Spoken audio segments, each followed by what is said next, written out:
আসসালামু আলাইকুম এভরিওয়ান। তো বরাবরের মতো আমি দুপুরের খানা নিয়ে বসে গেছি। আর তোমরা কে কে আমার সঙ্গে খেতে চাও চলে আসো, একসঙ্গে সবাই খাবো।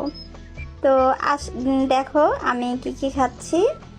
আমি সাদা ভাত নিয়েছি, সঙ্গে ভর্তা নিয়েছি, এরপরে মাছ ভাজি, বেগুন ভাজি, মাংসের তরকারি, নাগামরিচ, এরপরে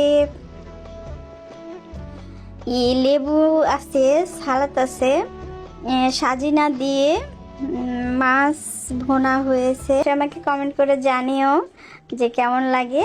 তো প্রথমেই আমি ভর্তা দিয়ে শুরু করলাম। আর ভর্তা আসলে গাইজ আমি এখন হাত না লাগিয়ে চামিচ দিয়ে একটু ট্রাই করতেছি যে দেখি কেমন লাগে। সঙ্গে নাগামরিচ নিয়েছি, নাগামরিচ একটু কামড় দিলাম। এত ঝাল তোমরা কেমনি করে খাও আমি জানি না, তবে এই প্রথম আমি ট্রাই করলাম। আমার কাছে অনেক ঝাল লাগছে, তো আমি নাগামরিচটা খেতে পারি নাই। আমি এই যে শুকনো মরিচ নিয়েছি, মানে কাঁচা মরিচ থেকে পেকে গিয়েছে। আর মাছ খাচ্ছি, মাছ ভাজিটা এটা হলো তেলাপিয়ার মাছ, অনেক বড় করে ভাজা।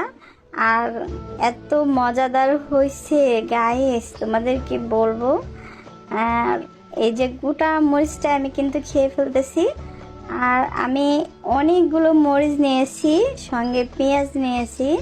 আর দেখো আমি গোটা মরিচটাই কিন্তু খেয়ে ফেলবো। তো আমার মতো তোমরা কে কে মরিচ খেতে পারো আমাকে কমেন্ট করে জানিও। আমি কিন্তু অনেকগুলো মরিচ নিয়ে বসে পড়েছি। সঙ্গে নিয়েছি মাছ ভাজি, লেবু, এরপরে নিয়েছি গাইস লেবুটা একটু চিপে নিলাম, মাছের সঙ্গে খেতে মজাই লাগবে টক টক। সঙ্গে পেঁয়াজ নিয়েছি আর আমি এখন খাচ্ছি। তো অনেক মজা লাগতেছে।